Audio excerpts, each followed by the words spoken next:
నమస్కారం, welcome to Sakshi TV news. ముందుగా headlines. PGRS దరఖాస్తులను నాణ్యతతో పరిష్కరించాలని అధికారులను ఆదేశించిన జిల్లా కలెక్టర్. ఈ నెల 9వ తేదీ రామకృష్ణ డిగ్రీ కళాశాల వివేకానంద ఆడిటోరియంలో జాబ్ మేళా. మెడికల్ కళాశాలలో పనిచేస్తున్న కాంట్రాక్టు కార్మికులకు పెండింగ్లో ఉన్న వేతనాలు ఇవ్వాలని డిమాండ్ చేస్తున్న కార్మికులు. ఈ నెల 12వ తేదీ నంద్యాల టెక్కే మార్కెట్ యార్డ్ నందు కామధేను సిరిసంత. నంద్యాల మున్సిపాలిటీ వెనుక ఉన్న స్థలంలో జరుగుతున్న ఆక్రమణలను ఆపాలని న్యాయం కోరుతూ బాధితులు జిల్లా కలెక్టర్కు వినతి. నంద్యాల జిల్లా ప్రభుత్వ ఆసుపత్రిలో చికిత్స పొందుతూ వ్యక్తి మృతి. ఆందోళనకు దిగిన బాధిత కుటుంబ సభ్యులు విచారణ చేపట్టి న్యాయం చేస్తామని హామీ ఇచ్చిన జిల్లా కలెక్టర్.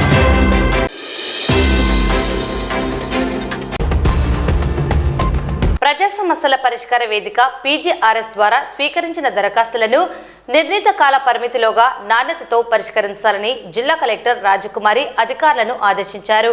సోమవారం కలెక్టరేట్లోని పీజీఆర్ఎస్ హాల్లో డిఆర్ఓ రాము నాయక్, డిప్యూటీ కలెక్టర్లు, సంబంధిత జిల్లా అధికారులు పాల్గొని అర్జీలు స్వీకరించారు. అంతకుముందు జిల్లా కలెక్టర్ రాజకుమారి మాట్లాడుతూ అర్జీదారులు సమర్పించిన ప్రతి అర్జీని జాగ్రత్తగా చదివి అందులో పేర్కొన్న అంశాలను కూలంకషంగా పరిశీలించి సరైన రీతిలో పరిష్కరించాల్సిన బాధ్యత అధికారులదేనని స్పష్టం చేశారు. ప్రస్తుతం నిర్ణీత కాల వ్యవధిలో పరిష్కరించాల్సిన 2017 రీఓపెన్ అయిన దరఖాస్తులు 539 ఉన్నాయని, గడువు ముగిసే వరకు వేచి చూడకుండా వెంటనే పరిష్కరించాలని సూచించారు.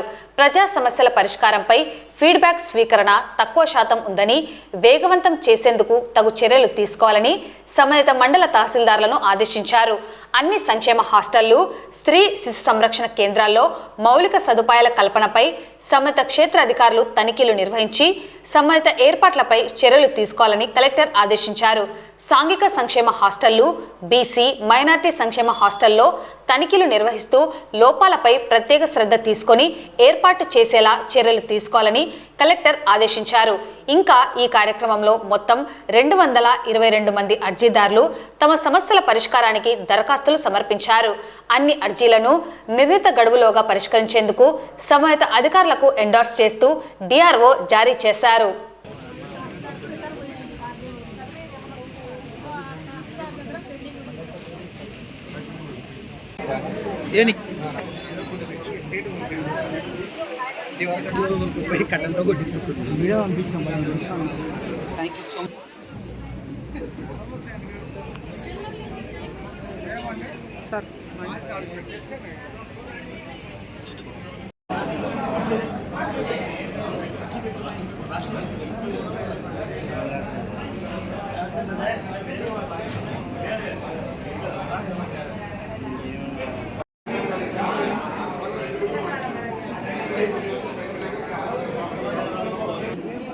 సార్ అయిపోయింది వినాలి సార్ బాబు అక్కడ పని చేయమేడం బాబు అక్కడ పని చేయమేడం.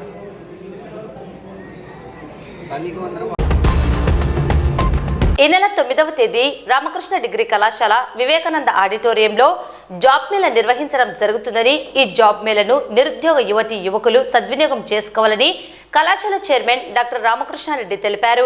ఈ మేరకు నిర్వహించనున్న జాబ్ మేళా వివరాలను ఈ సందర్భంగా ఆయన తెలియజేశారు. శ్రీ రామకృష్ణ డిగ్రీ కళాశాల నందు నిరుద్యోగ యువతి యువకుల కోసం మల్టీనేషనల్ కంపెనీ అనేటువంటి కన్సార్ట్ ట్యాక్స్ సర్వీసెస్ హైదరాబాద్ వారి ఆధ్వర్యంలో ఈ నెల 9వ తేదీన ఉదయం 9 గంటలకి ప్లేస్మెంట్ డ్రైవ్ నిర్వహించడం జరుగుతుంది. ఈ డ్రైవ్కి 3 రౌండ్స్ ఉంటాయి. ఒకటి గ్రూప్ రిజిస్ట్రేషన్, రెండోది స్క్రీనింగ్, తర్వాత మూడోది ఆపరేషన్స్ రౌండ్ అని 3 రౌండ్స్లో ఇంటర్వ్యూస్ కండక్ట్ చేయడం జరుగుతుంది. దీనికి పాల్గొనడానికి ఎవరైనా రావచ్చు, ఎనీ గ్రాడ్యుయేట్ అయి ఉండాలి. తర్వాత వీళ్ళకి శాలరీ కూడా 1,70,000 per annum నుంచి దానికి తోడుగా incentives, dinner and snacks facilities కూడా వాళ్ళు ఇవ్వడం జరుగుతోంది. ఈ drive Shri Vivekananda auditorium, Srinivas Nagar, Ramakrishna degree కళాశాల నందు జరుగుతున్న విషయాన్ని గమనించాలి.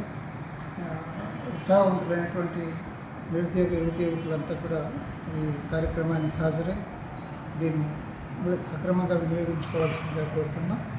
దీంట్లో పాల్గొనడానికి BBA, BCA, BSc, BCom computer, BTech అర్హత కలిగిన వాళ్ళంతా కూడా దీంట్లో పాల్గొనవచ్చు. 9వ తేదీన ఉదయం 9 గంటలకి హాజరై మీరు ఈ డ్రైవ్ని సక్రమంగా వినియోగించుకోవాల్సిందిగా కోరుతున్నాం. కళాశాలలో చదువుతున్న విద్యార్థులు, అలాగే కళాశాలలో విద్యను పూర్తి చేసుకున్నటువంటి విద్యార్థులు ప్రభుత్వం వారు ఫీజు రీయింబర్స్మెంట్ స్కీమ్ కింద జాయిన్ అయ్యి వెళ్తున్నప్పుడు ఎవరైనా లేదా మధ్యలో కానీ ఎవరైనా ఫీజులు కట్టి ఉన్నట్లయితే వారి ఐడి ద్వారా చెక్ చేసుకొని ప్రభుత్వం కానీ రిలీజ్ చేసినట్లయితే వాళ్ళకు ఆ మొత్తాన్ని తిరిగి చెక్కుల రూపంలో కళాశాల నుంచి పొందవలసిందిగా కోరుతున్నాను. కాలేజీకి ఒకసారి ఫీజు కడితే చాలు, 2 సార్లు అవసరం లేదు. కాబట్టి ఒకసారి ఫీజు కట్టినట్లయితే ఎవరైనా విద్యార్థులు ఆ మొత్తాన్ని తిరిగి తీసుకుని వెళ్ళవలసిందిగా, వాళ్ళు పే చేసిన రిసిప్ట్ని అలాగే యాక్విటెన్సీస్కి 1 రూపీ స్టాంప్ని తీసుకొని వచ్చి ఇచ్చినట్లయితే వాళ్ళకి చెక్ ద్వారా అమౌంట్ని వాళ్ళ అకౌంట్కి రెమిట్ చేయడం జరుగుతుంది అనేటువంటి విషయాన్ని విద్యార్థులు, తల్లిదండ్రులు గమనించవలసిందిగా కోరుతున్నాను. నంద్యాల జిల్లా నిరుద్యోగ యువకులకు శుభవార్త. శ్రీ రామకృష్ణ డిగ్రీ కళాశాల యందు 9/10/2025 గురువారం రోజు ప్లేస్మెంట్ డ్రైవ్ నిర్వహించబడుతూ ఉంది. కన్సోర్ ట్యాక్స్ సర్వీసెస్ కంపెనీ హైదరాబాద్ వారిచే ఈ నియామకాలు చేపట్టడం జరుగుతుంది. ఎనీ డిగ్రీ చదివినటువంటి వారు, డిగ్రీ పూర్తి చేసినటువంటి వారు ఎవరైనా ఈ ఉద్యోగాలకు అర్హత కలిగి ఉంటారు. ఈ ఉద్యోగం సంబంధించి నైట్ షిఫ్ట్లో మాత్రమే ఉద్యోగం అనేటువంటిది చేయవలసి ఉంటుంది. ఈ ఉద్యోగము యుఎస్ ట్యాక్స్ అసోసియేట్ అన్నటువంటి ఉద్యోగము. సంవత్సరానికి 1.7 lakhs వారికి జీతభత్యాలు, తర్వాత అదనపు అలవెన్సులు కూడా ఉండే అవకాశం ఉంది. ఈ అవకాశాన్ని నంద్యాల పరిసర ప్రాంత నిరుద్యోగ యువకులు వినియోగించుకొని 9వ తేదీ గురువారము స్వామి వివేకానంద ఆడిటోరియం నందు నిర్వహించబడుతుంది. దానికి సంబంధించినటువంటి సర్టిఫికేట్స్ తీసుకొని ప్లేస్మెంట్ డ్రైవ్కు హాజరు కావాల్సిందిగా కోరుతున్నాను. నంద్యాల ప్రభుత్వ మెడికల్ కళాశాలలో కాంట్రాక్టు కార్మికులుగా విధులు నిర్వహిస్తున్న వారికి గత 3 నెలలుగా వేతనాలు పెండింగ్లో ఉన్నాయని, వాటిని వెంటనే చెల్లించాలని డిమాండ్ చేస్తూ సిఐటియు ఆధ్వర్యంలో పీజీఆర్ఎస్ నందు అధికారులకు వినతి అందజేయడం జరిగింది. ఈ సందర్భంగా వారు మీడియా ద్వారా తెలియజేస్తూ సమస్యలను పరిష్కరించాలని కోరారు. నంద్యాల ప్రభుత్వ ఆసుపత్రి మరియు నంద్యాల మెడికల్ కళాశాలలో పనిచేస్తున్నటువంటి శానిటేషన్ కార్మికులకు 3 నెలల నుండి వేతనాలు పెండింగ్ ఉన్నాయి. మరి ఈ నెల 1వ తారీఖు నుండి మరి కాంట్రాక్ట్ మారింది. పాత కాంట్రాక్ట్ అయినటువంటి చైతన్య జ్యోతి కాంట్రాక్టర్ మరి బాలనాగిరెడ్డి గారు మరి కార్మికులు వేతనాలు అడుగుతుంటే మరి వల్గర్ గా మాట్లాడుతున్నటువంటి పరిస్థితి, బెదిరిస్తా ఉన్నారు. ఎవరు నువ్వు వేతనాలు అడగడానికి అనే పద్ధతిలో బెదిరిస్తా ఉన్నారు. మరి ఇది చాలా దుర్మార్గమైనటువంటి చర్య. మరి అక్కడ దాదాపు ఎస్సీలు ఎక్కువ శాతం మరి పనిచేస్తా ఉన్నారు. మరి 3 నెలల నుండి వేతనాలు ఇవ్వకుంటే ఏ రకంగా బతుకుతారని చెప్పేసి మేము అడుగుతా ఉన్నాం. మరి పెద్ద పెద్ద పండుగలైనటువంటి దసరా పండుగలకు కూడా మరి వేతనాలు ఇవ్వకుండా మరి అక్కడ పనిచేసే కార్మికులను మరి నానా దుర్భశలాడి వేధించడం చాలా దుర్మార్గం. ఇప్పటికైనా చైతన్య జ్యోతి కాంట్రాక్టర్ గారికి చెప్తా ఉన్నాం. గత 3 నెలల నుండి అదిగో ఇస్తాం ఇదిగో ఇస్తామని చెప్పి 3 నెలలు కాలం గడిపిన తర్వాత కాంట్రాక్ట్ టెండర్ అయిపోయిన తర్వాత మాకు సంబంధం లేదు, మాకు లోటు బడ్జెట్ ఉంది అనే పద్ధతిలో మాట్లాడడం చాలా దుర్మార్గం. దీనికి హెడ్ ఆఫ్ ది డిపార్ట్మెంట్ గా హాస్పిటల్ సూపరింటెండెంట్ కానీ అట్లాగే మెడికల్ కాలేజ్ ప్రిన్సిపల్ కానీ బాధ్యత తీసుకొని ఏదైతే 3 నెలల పెండింగ్ శానిటేషన్ కార్మికులకు 3 నెలల వేతనాలు పెండింగ్ ఉన్నాయో వెంటనే ఇవ్వాలని చెప్పేసి మేము కోరుతా ఉన్నాం. లేకపోతే సిఐటియు శానిటేషన్ వర్కర్స్ యూనియన్ ఆధ్వర్యంలో ఆందోళన ఉధృతం చేస్తామని చెప్పి తెలియజేస్తా ఉన్నాం. అధికార పార్టీ ఉంటే వాళ్ళ బంధువులకు కాంట్రాక్టర్లు ఇవ్వడం మూలంగా ఈరోజు కాంట్రాక్టర్లు భయపడే పరిస్థితి లేదు. ఎవరికి చెప్పుకుంటారో చెప్పకపోండి అని చెప్పేసి బెదిరిస్తా ఉన్నారు. కాబట్టి ఇప్పటికైనా రాష్ట్ర ప్రభుత్వం ఏ హాస్పిటల్కే టెండర్ ఇచ్చి రెగ్యులర్ పోస్టులోనే వాళ్ళని ఫిలప్ చేసుకుంటే అసలు ఈ సమస్య అనేది ఉండదు. ఎందుకంటే శానిటేషన్ అనేది ఖచ్చితంగా హాస్పిటళ్లలో పర్మనెంట్ పోస్టులు. మరి అటువంటి పర్మనెంట్ పోస్టులను కాంట్రాక్ట్ బేస్ లో ఇవ్వడం మూలంగా ఈరోజు కాంట్రాక్టర్లు మోసం చేస్తున్నారు. కాబట్టి గవర్నమెంట్ హాస్పిటళ్లలో పనిచేసే శానిటేషన్ కాంట్రాక్ట్ వర్కర్స్ అందరినీ కూడా రెగ్యులర్ చేస్తే అసలు జీతాల సమస్య ఉండదు, ఇట్లా సమస్యలు ఏవి రావు. కాబట్టి ఖచ్చితంగా వాళ్ళను ఇట్లా కాంట్రాక్ట్ పద్ధతి లేకుండా పర్మనెంట్ చేయాలని కోరుతున్నాం. అట్లే 3 నెలల పెండింగ్ వేతనాలు ఖచ్చితంగా ఇప్పియాలా, లేదంటే ప్రిన్సిపల్ ఎంప్లాయీగా ఉన్నటువంటి సూపరింటెండెంట్ అట్లే ప్రిన్సిపలే బాధ్యత వహించాల్సి వస్తుంది. లేకుంటే ఖచ్చితంగా కొత్త కాంట్రాక్టర్ వచ్చినప్పటికీ కూడా పనులు అయితే అవసరం వస్తే బంద్ చేస్తే ఆ రోజు సఫర్ అయ్యేది హాస్పిటల్ సూపరింటెండెంట్ అట్లే ప్రిన్సిపల్. కాబట్టి కొత్త కాంట్రాక్టరా పాత కాంట్రాక్టరా మాకు సంబంధం లేదు. జీతాలు హాస్పిటల్లో ఉన్న ఫండ్స్ నుంచి అయినా ఖచ్చితంగా ఇవ్వాలని చెప్పేసి మేము CI2గా కోరుతా ఉన్నాం. గత 3 నెలలుగా మాకు శానిటేషన్ వర్కర్లుగా పనిచేస్తున్నాం. గవర్నమెంట్ హాస్పిటల్లో శానిటేషన్ వర్కర్స్ గా పనిచేస్తున్నాము. 65 మందిని చేసినాము. లాస్ట్ ఉన్న కాంట్రాక్టర్ కి 3 నెలల నుంచి మాకు జీతాలు వేయలేదు. జీతం లాస్ట్ రోజు కూడా 28వ తారీఖు మీకు 29వ తారీఖు ఖచ్చితంగా మీకు జీతాలు వేస్తానమ్మా, మీరు పని నిలబెట్టాకండి అని మాకు చెప్పినాడు. లోకల్ గా ఇన్ఛార్జి తీసుకున్న ఆయన వెంకటేశ్వర రెడ్డి. రేపు సాయంత్రానికల్లా మీకు జీతాలు వేస్తానమ్మా, మీరు పనా కాకండి పెద్దక, మీరు చేయండి పెద్దక, రేపు సాయంత్రానికి పండగ జీతాలు వేస్తానని చెప్పినాడు. రేపు సాయంత్రం లేదు, ఎల్లుండా లేదు, పండగ కూడా అయిపోయింది, ఆయన కాంట్రాక్ట్ అయిపోయింది. మాకు జీతాలు అడుగుతుంటే మీరు పోలీస్ కంప్లైంట్ ఇచ్చినారు, మీకెందుకు జీతాలు ఇవ్వాలా, మీరు మినిస్టర్ కాడికి పోయినారు, మీకెందుకు జీతాలు ఇవ్వాలా, మీరెవరో మాకు తెలియదు అనే విధంగా మాట్లాడుతున్నారు. రెండోది పోలీస్ SI గారి దగ్గర ఏం చెప్పినాడంటే, గవర్నమెంట్ హాస్పిటల్లో పనిచేస్తుంటే నాకు 100% మార్కులు వేయాలి, వాళ్ళు 80% వేసినారు, దాని నుంచి నాకు 20 లక్షలు నష్టం వచ్చింది. గవర్నమెంట్ హాస్పిటల్లో మెడికల్ కాలేజీలో 7 లక్షలు నష్టం వచ్చింది. అవి ఎమ్మట మీరు సంతకాలు చేసి ఇవ్వండి, రేపు సాయంత్రం జీతం ఇస్తానని SI గారి ముందు చెప్పినాడంట. ఆయన ఇంతవరకు మాకు ఎటువంటి జీతాలు లేవు, అసలు ఇస్తాడని నమ్మకమే లేదు. ఆయన 4 సంవత్సరాల్లో 1 నెల కూడా మాకు నెల కరెక్ట్ జీతాలు లేదు. 5 నెలలకి 4 నెలలకే అడుక్కోగా 1 నెల జీతం వేస్తుండే, లాస్ట్ 3 నెలల జీతాలు ఎగ్గొట్టి వెళ్ళిపోయినాడు.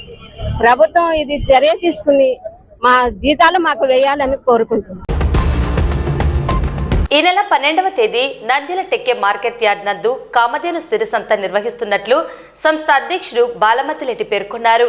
ఈ సిరి సంతలో ప్రకృతి వ్యవసాయ ఆధారిత ఉత్పత్తులను అందుబాటులోకి తీసుకురావడం జరుగుతుందని తెలిపారు. ఈ సిరి సంతలో ఆంధ్రప్రదేశ్, తెలంగాణ మరియు తమిళనాడు రాష్ట్రాల నుండి రైతులు వారి ఉత్పత్తులను ఈ సంతలో ప్రదర్శన విక్రయాలను చేపడుతున్నారని తెలిపారు. మట్టి పాత్రలు, చేనేత మగ్గాల వారిని ప్రోత్సహిస్తున్నామని, ఈ కార్యక్రమాన్ని పట్టణ ప్రజలు సద్వినియోగం చేసుకోవాలని కోరారు. నా పేరు కె బాలమతిరెడ్డి. మేము సిరి సంత సంబంధించి అధ్యక్షుడిని, ఈ స్వచ్ఛంద సంస్థ అధ్యక్షుడిని. మేము ఈ ప్రకృతి వ్యవసాయ ఉత్పత్తులను రైతులకు తర్వాత కస్టమర్స్కి అందుబాటు పెట్టడానికి సిరి సంత ఏర్పాటు చేస్తున్నాం. ప్రతి నెల 2వ ఆదివారము మనకు నంద్యాలలో సిరి సంత పెడుతున్నాం. నంద్యాల మార్కెట్ యార్డ్ టెక్కేలో ప్రకృతి వ్యవసాయ ఉత్పత్తులు, గో ఆధారిత వ్యవసాయం సంబంధించిన ఉత్పత్తులు అంటే మనకు పంచగవ్య ఉత్పత్తులు, తర్వాత గో ఆధారిత సంబంధించిన ఈ ఏవైతే దేశవాళీ వెరైటీస్ రైస్ ఉన్నాయో ఒక 40-50 రకాలు దేశవాళీ వెరైటీస్ వస్తాయి. Black rice, red rice. అందరూ రైతులు ఆంధ్రప్రదేశ్, తమిళనాడు, తెలంగాణ 3 రాష్ట్రాలు వస్తున్నాయి. అందరు రైతులు వారి వస్తువులను అమ్ముకోవడానికి ఒక చిన్న వేదిక తయారు చేశాము. దానికోసమే మేము అందరు పెద్దలతో సలహాలు తీసుకొని ఈ కార్యక్రమం చేస్తున్నాము. ఏవైతే మనకు ఈ మట్టి పాత్రలు ఉన్నాయో వంట పాత్రలు వాళ్ళను రమ్మంటున్నాము. తర్వాత మనకు ఏవైతే చేనేత వస్త్రాలు, చిన్న మగ్గం నేసే రైతులను ప్రోత్సహిస్తున్నాము, వాళ్ళు కూడా వస్తున్నారు. ఈ కస్టమర్స్కు ఏవైతే కావాలనో నెలసరి సంబంధించిన వస్తువులను నంద్యాలలోనే దొరుకుతాయి. నంద్యాలలో ప్రతి నెల 2వ ఆదివారం వచ్చి తీసుకోవడానికి సౌకర్యం కల్పిస్తున్నాము. ఈ అవకాశాన్ని నంద్యాల ప్రజలు ఉపయోగించుకోవాలి. తర్వాత రైతులకు కూడా ఎక్కడ అమ్ముకోవాలనో పొద్దాక మధ్యవర్తిత్వం లేకుండానే ఈ కార్యక్రమాలు చేస్తున్నాం. దీంతో మా మినిస్టర్ గారు, కలెక్టర్ గారు, తర్వాత లోకల్ MP గారు అందరూ వస్తున్నారు. తర్వాత ఈ తెలుగు రాష్ట్రాల్లో టాపర్ అయిన ఈ ప్రకృతి వ్యవసాయ నిపుణుడు, తర్వాత ఈ పాలేకరు సిద్ధాంతాన్ని నమ్మి ఆయన సిద్ధాంతాన్ని ముందుకు తీసుకుపోతున్న విజయరామ్ సార్ కూడా వస్తున్నాడు. ఈ పెద్దలలో వస్తున్నారు. ఈ కార్యక్రమాన్ని నంద్యాల పట్టణ ప్రజలు దిగ్విజయం చేయాలి. తర్వాత ఈ కస్టమర్స్ ఏమైతే కావాలనో వారి వస్తువులు తీసుకొని దేశవాళీ ప్రకృతి వ్యవసాయంలో పండించిన ఈ వస్తువులని ఆరోగ్యవంతులుగా జీవించాలని కోరుకుంటున్నాము. ఈ కామధేను సిరి సంత అనేటువంటిది 12వ తేదీ 10వ నెల ఆదివారం రోజు, అంటే ఇప్పుడు వచ్చే ఆదివారం రోజు జరుగుతుంది. ఉదయం 9 నుంచి సాయంత్రం 4 వరకు జరుగుతుంది. దీంట్లో గో ఆధారిత ఉత్పత్తులన్నీ అందరికీ అందుబాటులో ఉంటాయి. జనాలందరూ తెలుసుకోవాల్సింది ఏంటంటే ఈ ఉత్పత్తుల్లో వీళ్ళ దగ్గర ఏ బియ్యం ఏ వ్యాధికి తినాలనేటువంటిది కూడా వాళ్ళు ఎక్స్ప్లెయిన్ చేస్తారు. దయచేసి అందరూ మీటింగ్ దగ్గర బాలమద్దిలేటి గారు ఉంటారు, ఆయనను సూపర్వైజర్ ఉంటారు, ఆయనతో మాట్లాడి మీకు కావాల్సినటువంటి సరుకులను మీ ఆరోగ్యానికి సంబంధించి మీరు ఏ విధంగా తింటే మీరు ఎట్లా ఉంటుందో అనేటువంటిది కూడా ఆయన మంచి సూచనలు సలహాలు ఇస్తారు. దాన్ని అందరూ సద్వినియోగం చేసుకోవాల్సి అందరి ఆరోగ్యాలు కాపాడుకోవాలని కోరుకుంటూ సెలవు తీసుకుంటారు. నంద్యాల మున్సిపాలిటీ వెనుక ఉన్న స్థలంలో జరుగుతున్న ఆక్రమణలను ఆపాలని న్యాయం కోరుతూ సోమవారం పీజీఆర్ఎస్లో బాధితులు జిల్లా కలెక్టర్కు వినతి పత్రం అందజేశారు. ఈ మేరకు వారు మీడియా ద్వారా జిల్లా కలెక్టర్ను, జిల్లా ఎస్పీని న్యాయం కోరారు. స్థల విక్రయాల గురించి, స్థలంలో జరుగుతున్న ఆక్రమణల గురించి తెలియజేశారు. నా పేరు శ్రీకాంత్ రెడ్డి. 428 సర్వే నెంబర్ ముల్సాగరం పులమేరలో మున్సిపల్ ఆఫీసు వెనకల 2 ఎకరాల 13 సెంట్లు 1982లో శివానందప్ప, సుధాకర్ బాబు అనే కొంతమంది వ్యక్తులు కొనుగోలు చేసి ఆ భూమిని 2007లో 50 లింకుల రోడ్డు మున్సిపాలిటీకి గిఫ్ట్ ఇచ్చిన తర్వాత కొంతమంది మేము అందరం కలిసి మా ఫ్లాట్లను కొనుక్కున్నాము. అప్పటి నుంచి లేని సమస్య ఈ రోజు కొంతమంది వ్యక్తులు 1940 డాక్యుమెంట్ పట్టుకొని మా భూమి ఉంది, మా పూర్వీకులు అమ్మలేదు అని చెప్పి దౌర్జన్యంగా రోడ్డును ధ్వంసం చేస్తూ మా స్థలంలోని కట్టడాలను కూడా ధ్వంసం చేసి ఇబ్బంది కలగజేస్తున్నారు. మున్సిపాలిటీకి గిఫ్ట్ ఇచ్చినందువల్ల మేమందరము కలిసి కొనుక్కున్న భూములను రక్షించుకున్నటకు కలెక్టర్ గారికి అర్జీ ఇచ్చుకున్నాము. మాకు కలెక్టర్ గారు న్యాయం చేస్తారని ఆశిస్తున్నాము. ఎస్పీ గారు కూడా దీనిపైన చర్యలు తీసుకోవాల్సిందిగా కోరుచున్నాము. మున్సిపల్ ఆఫీస్ బ్యాక్ సైడ్ నందు గత శివానందప్ప గారి దగ్గర నుంచి మేము 2007లో కొన్నాం అన్నమాట స్థలము. తర్వాత ఇప్పుడు 2007 నుంచి 2021 వరకు దాదాపు 14 సంవత్సరాలు అవుతుంది. 14 సంవత్సరాల తర్వాత ఇప్పుడు వేరే పర్సన్ వచ్చి ఇది నా స్థలం అని చెప్పి గత 2 ఇయర్స్ నుంచి దాదాపు వేరే నాయకుల్ని కలిసడం, చాలా మందిని కలిసి మమ్మల్ని ఇబ్బంది పెట్టడం, ప్లస్ మున్సిపాలిటీ అప్రూవల్ అయిన తర్వాత రోడ్డు వేసాక కూడా దాన్ని ధ్వంసం చేయడం, ఇలాంటి చాలా కార్యక్రమాలు చేస్తున్నారు. ప్లస్ మేము మా స్థలం హద్దులకి గోడలు కట్టుకొని దాన్ని కూల్చివేయడం, దాదాపు ఒక 5 సంవత్సరాల నుంచి దాని కరెంటు బిల్లు, వేకెంట్ ట్యాక్స్ అన్ని కట్టిన తర్వాత కూడా దానిలో రెగ్యులరైజేషన్ కూడా చేశారు. చేసిన తర్వాత కూడా ఈరోజు వాళ్ళు మా స్థలానికి మీరు కాదు ఓనర్లు, మేము అని చెప్పి వస్తున్నారు. ప్లస్ ఇంకోటి ఏంటంటే మా స్థలాలకి రక్షణ ఇవ్వాలని కోరుకుంటున్నాము. కలెక్టర్ మేడం గారికి అర్జీ పెట్టుకుంటున్నాము. దయచేసి కలెక్టర్ గారు మా అర్జీని కొంచెం ఫాలోఅప్ చేసి మాకు న్యాయం చేసేలాగా చేయాలని కోరుకుంటున్నాం. మహబూబ్ బాషా అనే వ్యక్తి దాదాపు లీగల్గా ప్రొసీడ్ అవ్వమంటే ప్రొసీడ్ అవ్వడం లేదు. ఓన్లీ త్రూ ఒక నాయకుల్ని, కొంతమంది వ్యక్తులని ద్వారా ఇట్లా వెళ్తున్నారు, కానీ లీగల్గా రావడం లేదనమాట. లీగల్గా ప్రొసీడ్ అయితే అతని గుర్తు ఏంటనేది తెలుస్తుంది అనమాట. నుంచి ఆస్తి పత్రం 1927 డాక్యుమెంట్, వాళ్ళ పూర్వీకుల డాక్యుమెంట్ తీసుకుని వచ్చి వాళ్ళ వారసుడిని అని చెప్పి నకలు డాక్యుమెంట్ తీసుకుని వచ్చి అది నేను అతని వారసుడిని ఈ రోజు వచ్చి 2021 నుంచి ఇది నాది స్థలం అని చెప్పి చెప్తున్నాడు అన్నమాట. నంద్యాల జిల్లా ప్రభుత్వ సర్వజన ఆసుపత్రిలో సోమవారం ఉదయం చికిత్స పొందుతూ కోలుకోలేక వ్యక్తి మృతి చెందడం జరిగింది. అయితే కుటుంబ సభ్యులు ఆందోళనకు దిగి వైద్యుల నిర్లక్ష్యమే వ్యక్తి మృతికి కారణమని ఆరోపించారు.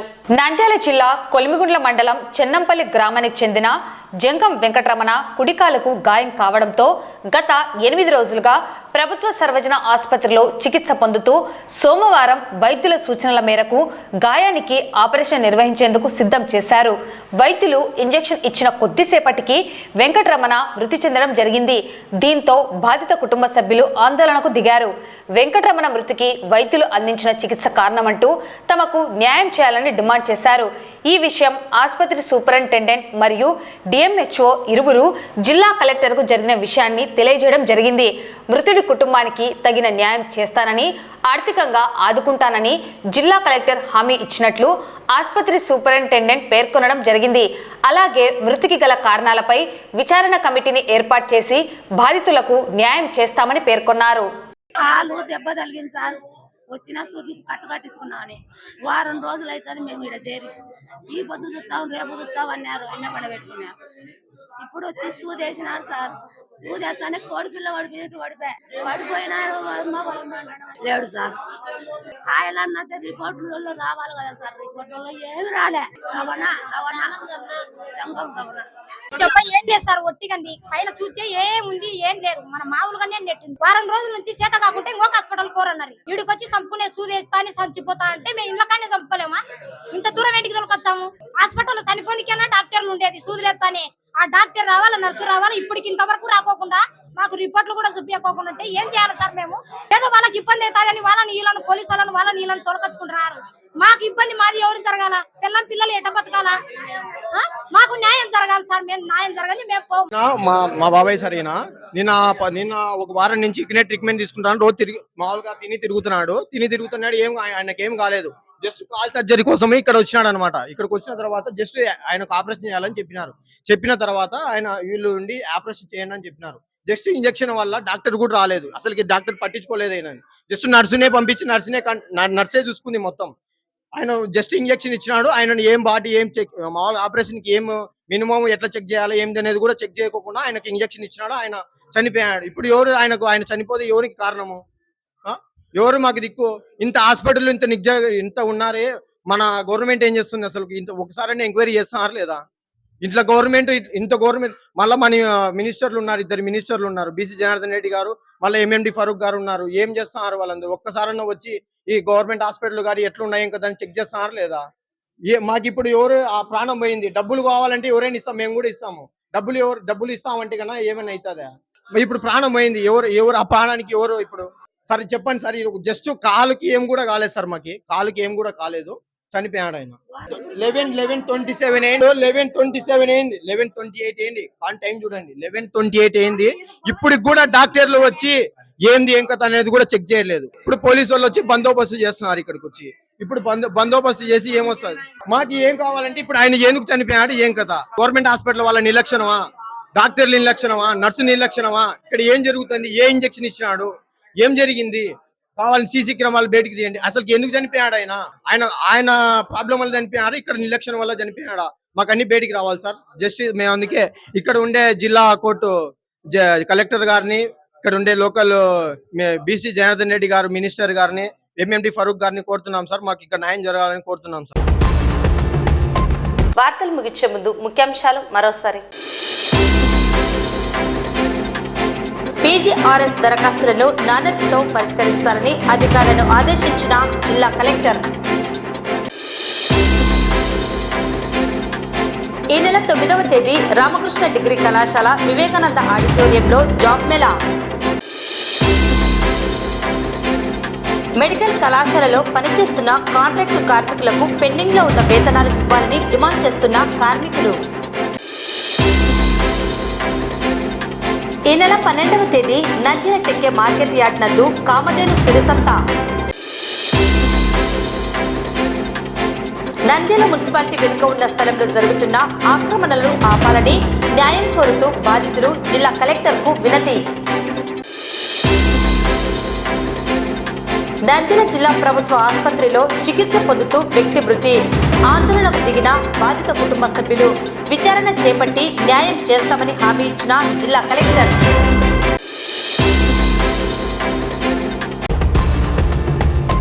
ఈ వార్తలు ఇంతటితో సమాప్తం. నమస్కారం.